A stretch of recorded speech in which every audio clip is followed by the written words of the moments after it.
So this right here is the Samsung Galaxy Tab A11, and the very first thing you want to do after you get this tablet or after you get your tablet is to make it yours. You head over to settings, then you want to scroll down to about tablets, and right here you should have the model, product name, serial number, and you should also see this button which allows you to rename the tablet. So you tap on this and you can now change the name of the tablet. So let's say OG Galaxy Tab A. So you can input your name there, and once you're done, you select done, and that's it. Now the next thing you also want to do is to check if there's software updates available to keep the tablet running as smooth as possible.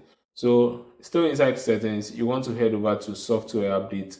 On this page on the right, you select download and install update. Now this has already searched for the update, so in your case it will have to load and check if your device has an update available to be installed on the tablet. And you also need to make sure you have your device connected to the internet, or you can use your mobile data if you actually want to.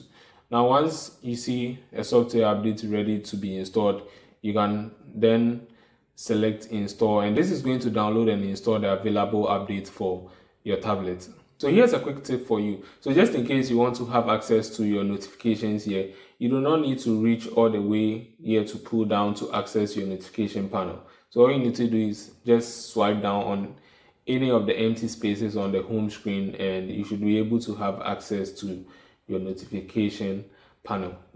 This also works in landscape. So all you need to do is swipe down like this, and this is going to show you your notification panel, which I think is very useful. I want you to take a close look here. So you can see these are apps on the taskbar, and this section is the taskbar, and also on this side are suggested apps. Now if you actually want to keep, so in landscape mode, this is how it's going to look like. And if you want to keep your taskbar looking much cleaner, so you do not have this suggestion apps, this is what you need to do. So still inside settings, you want to scroll down to display.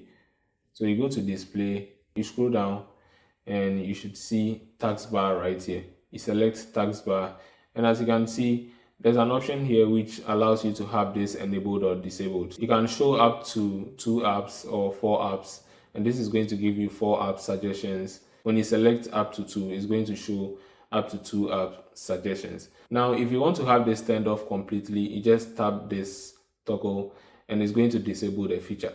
And as you can see, you have a much cleaner taskbar both in portrait and landscape. This looks much cleaner. So still on the home screen, you can see I have this folder here, and it has 3 apps in it. So just in case this looks much smaller for you, this is how you can enlarge the folder. So you long press on the folder, and this option comes up, and you select enlarge.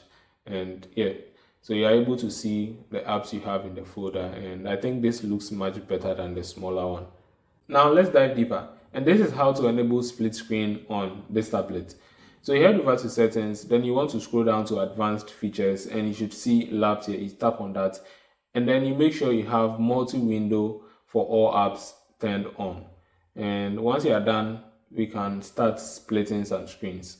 So let's say you want to open YouTube and have another app running alongside it. You open the YouTube app, and if you still have the taskbar option turned on here, all you need to do is to just drag, and this should open up a split screen on your display. You can also have another app opened, and this is going to show as a pop-up window. Yeah, you should be able to resize this. Yeah, you can resize it like this, and you can move this about anywhere on the screen. Now this button here allows you to save your split screens. You can switch views or layout. So when I select this, it's going to switch the layout. And also you can save the split screen. So you tap on this button, then you select the star icon here, and you then select where you want to have this show up. So this can show up in the taskbar here. You can easily have access to the split screen just by selecting here, and it's going to open the apps you saved as split screen presets. I know it can sometimes feel very uncomfortable when typing like this, but let's turn on this feature first. So this is going to allow your speakers sound much better on this tablet, and you can easily have this turned on just by swiping down for the quick settings, and you should see it somewhere here. So as you can see, we have Dolby Atmos here, and you can just tap this and it's going to enable the feature. But just in case you do not see it here, you can select the pen icon and you select edit, and you should see it somewhere here. So you just drag it to this section, then you select done. So this next step should help you type much better on this tablet, especially in landscape mode. So let's say I have the notes opened and I can just type hello. Very easy here. But how about me typing hello in landscape mode? How easy should this be? You see, you're just going to struggle like this. So here's what you need to do. So you select this icon here, which is going to show you these three options, and you can select split keyboard. Now, this should be much easier for you to type on. If you want to also make it much easier, you can select the settings icon here. Then you scroll down and you should see size and transparency. You select that and you can shrink it down much further. And once you're done, you select done. This should be much easier for you to type with your thumb. Also, this is going to automatically save. So anytime you switch back to portrait mode, you are still going to have the portrait keyboard, and you switch back to landscape, you should have the split keyboard.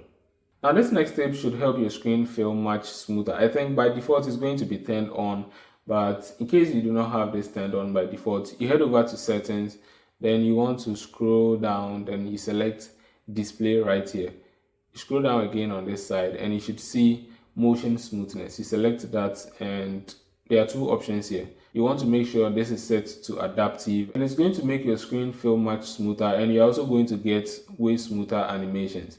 If you also want to save battery life, you can just have it set to standard, and this is going to change from 90 Hz to 60 Hz, and you just apply and that's it. But have in mind, once you have standard selected and you apply the settings, your screen is not going to feel as smooth as you have it set to adaptive, which is 90 Hz refresh rate. Now, as a new user wanting to look like a pro, I think using this button navigation makes you more than a beginner. So here's what you need to do. So still inside display settings, you want to scroll down and you should see navigation bar right here. Now there are two options you can select from, and if you want to have the iPhone style, you just select this, and as you can see, it has changed from the buttons to this.